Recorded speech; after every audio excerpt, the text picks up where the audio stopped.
Hi. വളരെ വിഷമത്തിലും ഭയങ്കര ആദിയിലുമാണ് ഞാൻ ഈ ഒരു വീഡിയോ ചെയ്യുന്നത്. ഇന്ന് രാവിലെ തന്നെ എണീറ്റപ്പോൾ തന്നെ ഒരു ഭയങ്കര ഒരു വിഷമം തോന്നുന്ന ഒരു വാർത്തയും കേട്ടുകൊണ്ടാണ് എണീക്കുന്നത് തന്നെ. ഒരു സ്കൂൾ വിദ്യാർത്ഥി മറ്റു സുഹൃത്തുക്കളുടെ പകയിൽ ഒടുങ്ങിത്തീർന്ന ഒരു കഥ. ഇവിടെ ആ കുട്ടിയുടെ മരണവുമായിട്ട് ബന്ധപ്പെട്ടിട്ട് നോക്കുമ്പോൾ ചില ചെറിയ തർക്കങ്ങൾ, ചില ചെറിയ വാഗ്വാദങ്ങളാണ് ആ ഒരു മരണത്തിന്റെ പിന്നിൽ എന്നുള്ളതാണ് അറിയുന്നത്. ആ മോന്റെ സുഹൃത്തുക്കളും പിന്നെ സുഹൃത്തുക്കൾ എന്ന വ്യാജേന പുറത്തു നിന്നും ഒരുപാട് പേര് ഈ ഒരു കേസിൽ ഉൾപ്പെട്ടിട്ടുണ്ട് എന്നുള്ളതാണ് അറിയുന്നത്. അതുപോലെ തന്നെ ഈ മോനുമായിട്ട് ബന്ധപ്പെട്ടിട്ട് ഒരു തർക്കം വന്ന സമയത്ത് ഇവരുടെ എതിരാളികൾ എന്ന് പറയുന്ന ആൾക്കാർ ഒരു വാട്സപ്പ് ഗ്രൂപ്പൊക്കെ തുറന്ന്, ഇൻസ്റ്റാഗ്രാമിലും അതുപോലെ ഒരു ഗ്രൂപ്പൊക്കെ തുറന്ന് ഭയങ്കരമായ ചർച്ചകൾ അതിൽ നടത്തി. അതിനുശേഷം അതായത് വെൽ പ്ലാൻഡ് മേർഡർ എന്ന് എന്നെ പറയേണ്ടതായിട്ട് വരും. അങ്ങനെ ഒരു മരണമാണ് ആ ഒരു മകന്റെ. ആ മോനെന്ന് പറയുന്നത് 10ാം ക്ലാസ്സിലാണ് പഠിക്കുന്നത്. എൻ്റെ മകളും 10ാം ക്ലാസ്സിൽ പഠിക്കുന്ന ഒരു കുട്ടിയാണ്. അതായത് എൻ്റെ മകളുടെ പ്രായം. എനിക്കതൊരിക്കലും അത് അംഗീകരിക്കാൻ വേണ്ടിയിട്ട് എനിക്ക് സാധിക്കുന്നില്ല. ആ ഒരു ഏജ് വരെ ആ കുഞ്ഞിനെ വളർത്തി വലുതാക്കി കൊണ്ടുവരാനും അതിനെ പഠിപ്പിച്ച് ഒരു നല്ല നിലയിൽ എത്തിക്കാനും ഒക്കെ ഒരുപാട് സ്വപ്നങ്ങൾ കണ്ട് ആ കുട്ടിയെ വളർത്തി കൊണ്ടുവന്ന ആ ഒരു പേരൻസിന്റെ അവസ്ഥയെക്കുറിച്ച് ആലോചിക്കുമ്പോഴും വളരെയധികം ദുഃഖം തോന്നുന്നുണ്ട് എന്നുള്ളതാണ്. ഇവിടെ എനിക്ക് ഈ ഒരു അവസരത്തിൽ പറയാൻ തോന്നുന്ന കാര്യം എന്ന് പറയുന്നത്, നമ്മുടെ സമൂഹത്തിൽ നിന്നാണ് നമ്മുടെ മക്കൾ പല കാര്യങ്ങളും പഠിക്കുന്നത് എന്നുള്ളതാണ്. ചെറിയ ഒരു വിമർശനമോ അല്ലെങ്കിൽ ചെറിയ ഒരു തർക്കങ്ങളോ വരുമ്പോൾ പോലും അതിഭീകരമായ അറ്റാക്കുകൾ നടത്തുന്ന അല്ലെങ്കിൽ അതിഭീകരമായ രീതിയിൽ ഭീഷണികൾ മുഴക്കുന്ന ഒരുപാട് ആളുകളെ ഞാൻ എൻ്റെ ചുറ്റുവട്ടത്ത് തന്നെ കണ്ടിട്ടുണ്ട്. അതായത് ഒന്നും ആരോടും പറയരുത്. നമ്മൾ ഒരു കാര്യവും ആരോടും പറയരുത്. അത് വിമർശനമായിരുന്നാലും ശരി, നല്ലതായിരുന്നാലും ശരി. ഇപ്പൊ വിമർശനമാണെങ്കിൽ പോലും അവരത് തിരുത്തട്ടെ. അല്ലെങ്കിൽ നമുക്കായിരുന്നാലും വേറൊരാള് നമ്മളെ വിമർശിക്കുമ്പോഴാണ് നമ്മുടെ തെറ്റ് എന്താണെന്ന് നമുക്ക് മനസ്സിലാവുന്നത്. അപ്പൊ അങ്ങനെയുള്ള ചില വിമർശനങ്ങളും തിരുത്തലുകൾക്കും പോലും വലിയ പകയും വൈരാഗ്യവും കൊണ്ട് നടക്കുന്ന ഒരു സമൂഹത്തിനെയാണ് നമ്മൾ സോഷ്യൽ മീഡിയയിൽ തന്നെ കാണുന്നത് എന്ന് പറയുന്നത്. നമ്മുടെ മക്കൾ കണ്ടു വളരുന്നത് ഇത് തന്നെയാണ്. ഇത് കണ്ടു വളരുന്ന നമ്മുടെ മക്കളെന്ന് പറയുന്നത് അവരിതല്ലാതെ മറ്റെന്താണ് ചെയ്യുന്നത്?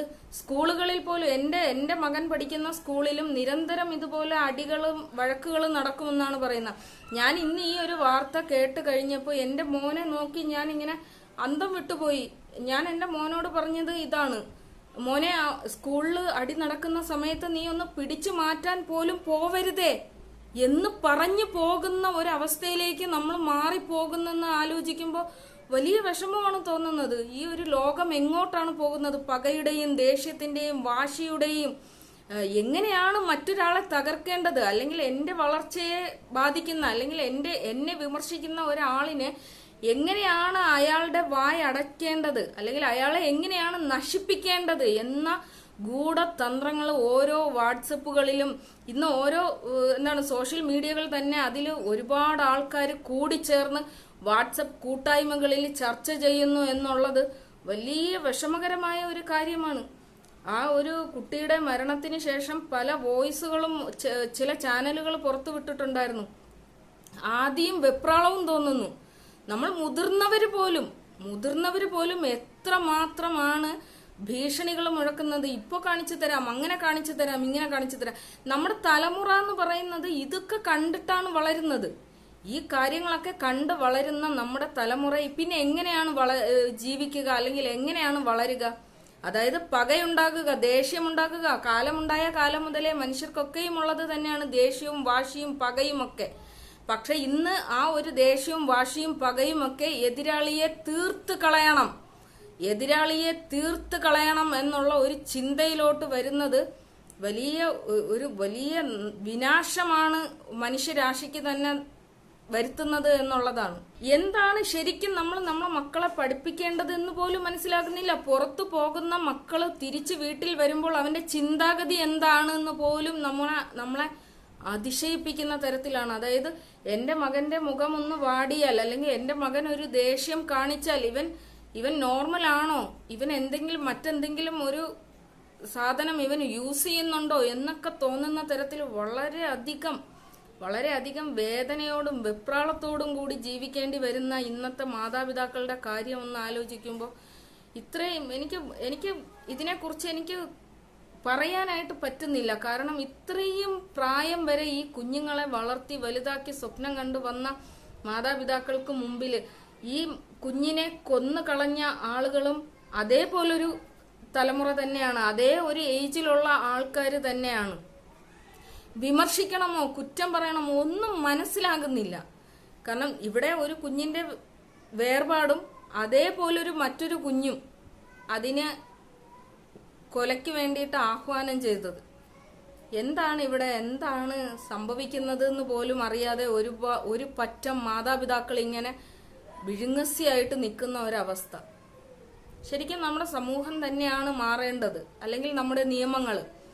സ്കൂളിൽ പോലും എൻ്റെ മകൻ പഠിക്കുന്ന സ്കൂളിൽ ഇങ്ങനെ ഒരു വിഷയം വരുമ്പോഴത്തേക്ക് ടീച്ചർമാർ ഇങ്ങനെ അന്തം വിട്ട് നിൽക്കുവാണെന്നാണ് പറയുന്നത്. ടീച്ചർമാർക്ക് പോലും, കാരണം ഇത്രയും ആൺകുട്ടികളെ എങ്ങനെയാണ് ടീച്ചർമാർക്ക് നിയന്ത്രിക്കാൻ വേണ്ടിയിട്ട് സാധിക്കുന്നത്? അടി കൂടുന്നതിൻ്റെ ഇടയിൽ പോയിട്ട് എന്ത് ചെയ്യാനാണ്? അപ്പോൾ ഈ ഒരു വിദ്യാഭ്യാസം എന്ന് പറയുന്നത് നമ്മൾ വീട്ടിൽ നിന്ന് തന്നെ മക്കളെ പഠിപ്പിച്ചെടുക്കുക എന്നുള്ളതാണ്. ജീവന്റെ വിലയെക്കുറിച്ച്, അഭിമാനത്തിന്റെ വിലയെക്കുറിച്ച്, മറ്റൊരു മാതാവിന്റെയും പിതാവിന്റെയും സ്വപ്നങ്ങളെക്കുറിച്ച്, ഇതൊക്കെ നമ്മൾ നമ്മുടെ വീട്ടിൽ നിന്ന് തന്നെ നമ്മുടെ മക്കളെ പഠിപ്പിച്ചു കൊടുക്കണമെന്നുള്ളതാണ്. ഇത് ആർക്കും ആരെയും ഉപദേശിക്കാൻ വേണ്ടിയിട്ട് സാധിക്കില്ല എങ്കിലും ഈ ഒരു കാര്യം കേട്ടപ്പോൾ എനിക്ക് ഇത്രയെങ്കിലും പറയണം, ഇത്രയും ഒന്ന് പറയാതെ പോവണം എന്ന് എനിക്ക് തോന്നിയില്ല. അപ്പോൾ അത്രയാണ്.